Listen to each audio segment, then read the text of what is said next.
märksõnadega tookski välja siis kõigepealt investeeringud haridusse, mis on suurimad kui kunagi varem.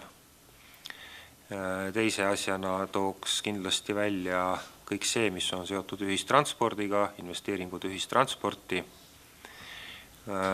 trammiliinide rekonstrueerimised ja trammiliini siis lennujaama,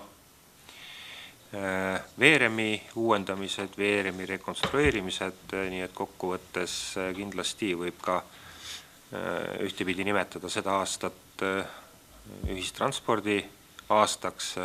Objektide poole pealt kindlasti esimese asjana nimetaks linnahalli, investeeringud linnahalli, projekteerimine sellel aastal. Ja ma arvan, et kindlasti selle aasta märksõna on ühine tegutsemine koos riigiga üle paljude aastate.